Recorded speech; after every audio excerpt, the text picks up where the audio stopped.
Now, Australia Day this year falls on a Monday, so it is a true blue Aussie long weekend that we all love. But get set for the annual whinging and whining about the date, the flag, you know, the routine.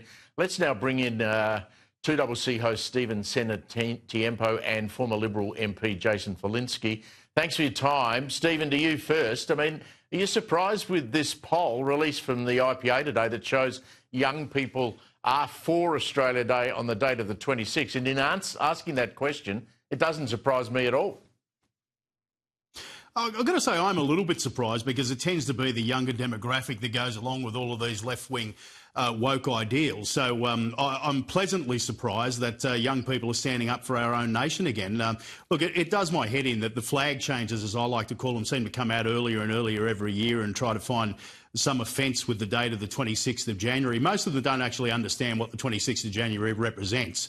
But good on 18, I think it was 18 to 34-year-olds in that demographic standing up for our own country. Good on them. Jason, the other part of this poll is that these youngsters are against companies allowing staff to take an alternative day to the 26th of January. That can be only good news for everybody. I think that's absolutely right, Steve. I mean, I think what this poll reflects is that younger Australians still believe that we are stronger together, not separated. They reject and really object to all these people in our community who are trying to divide us, who are trying to get us to hate each other. And they realise that while we are not a perfect nation, that our mission is towards being a perfect one. And that's why this date is so important. It doesn't represent everything that's good in the world, but it represents something that is incredibly important, which is that we are trying to create a perfect nation. Well, Jason, I mean, given we're having a national debate about cohesion, which is, you know, in the background of this Royal Commission that we're now having after that horrible terror attack in Bondi, I mean, what better day than the 26th of January, Monday week, to celebrate and say, look, we do need to come back together, and we need to come back together in loud voices.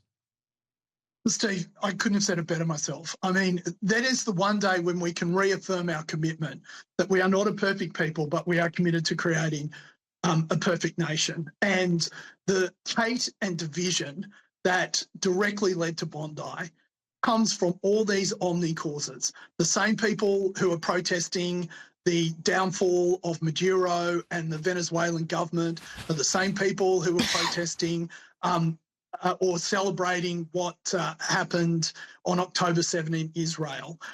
It doesn't matter what the cause is, just as long as they're protesting something that creates hate and division in our society. And I think younger people have had a gutful of it, they're sick of it, they were educated on it, and they just want to move on and come together to create a better world for them and those who come after us. Let's talk about the news of the day, and that's Dr. Kevin Rudd announcing that he's going to resign as our ambassador to the United States. I almost fell about laughing when it was suggested that it was Kevin's idea. Stephen, look, I've had my run-ins with Kevin.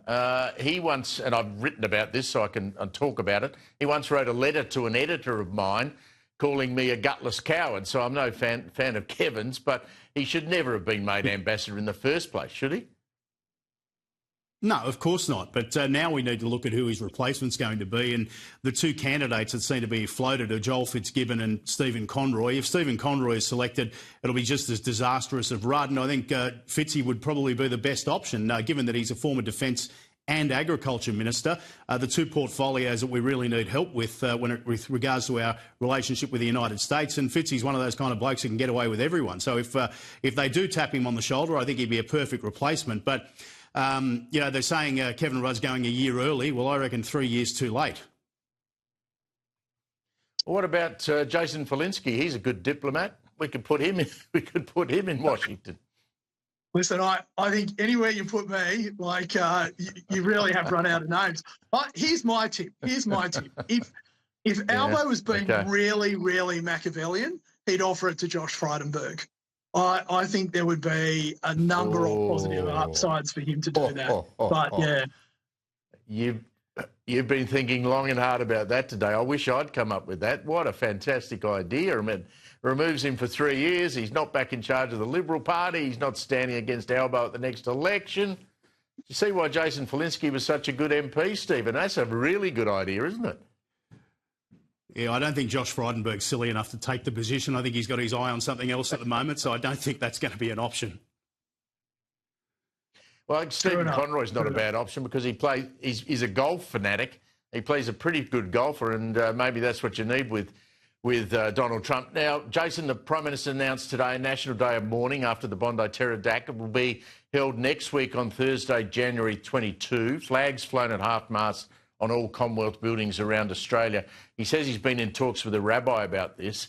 I'm not sure about Australia and days of national mourning. I know it happens in a lot of other countries, and yes, we all feel very strongly about Bondi, but I would have thought that perhaps the day to do that might have been Australia Day. Steve, I think that's right. And look, my greater fear here is that we are actually exchanging substance for spin. So we don't want to do anything, but we don't want to look like we're not doing anything, so we'll have a day of mourning. To misquote Abraham Lincoln, what he does here will not be long remembered, but what we do here can surely make a difference. And really the key to this is the hate and division for which too many politicians of Australia have ridden their way to power needs to come to an end. The sources that fund it, that allow it to happen, that make it possible, these are the things that need to be definitively investigated and stopped. So if the day of mourning, whether it be the 26th or some other day, can be the start of us rooting out that evil in our society, then I'm in favour of it. But I fear what this is actually about is a cover-up for the fact that that is not going to happen. Yeah, I suspect you're right, Stephen. Good idea or bad idea? Look, the concept itself I'm not opposed to, but I think it should be the 15th of December next year on the anniversary of the day after the anniversary to say never again. I think the day of mourning is an important symbol, but I think Jason's right that all of the other things have got to be gotten right. This legislation that's being rushed through, I mean, why did we recall Parliament when it could have been handled on the 3rd of February after there'd been more scrutiny of the legislation? Why didn't we call a Royal Commission within days rather than weeks? There were many things that needed to be done, but more importantly, we need to investigate why this government sat on its hands for 2.5 years and allowed anti-Semitism to fester that led to this massacre on the 15th of December, or the 14th of December, I should say.